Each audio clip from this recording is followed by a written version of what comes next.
Okay, so I'm opening up another villain case file. And have you ever noticed the more competent that you become, the fewer people you actually trust? I was talking to a friend the other day about something going on in her business and why she felt so overwhelmed. And she said, honestly, Leslie, it's just easier if I do it myself. And I looked at her and said, you know what? I believe that. You're right. Because sometimes that's true. I know I've had people miss deadlines, details will get overlooked, and you end up spending more time fixing the work than if you had just done it yourself. And dear heart, it's not just that that's frustrating.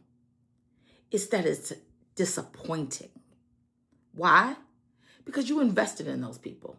You trained them. You believed in them. You gave them chance after chance after chance. You sacrificed family time to stay late to teach them. You saw potential in them, potential they couldn't even see in themselves. But somehow, no good deed goes unpunished, and you still end up holding the bag, carrying the weight. And what that did was you didn't just lose confidence in that person. You lost confidence in people, that people will actually show up when you need them. And after enough disappointments, you know what happens? You stop asking. Not because you don't need people, not because you don't value them, but it's because disappointment gets very expensive. It costs you your trust. It costs you your optimism. It costs you your willingness to keep reaching out for people.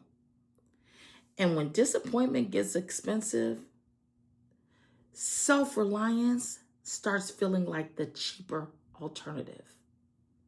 And I've just been wondering, at what point did surviving leadership become the way that you survive everything? Because now you're not just carrying the weight in your business, you're carrying the weight in your marriage.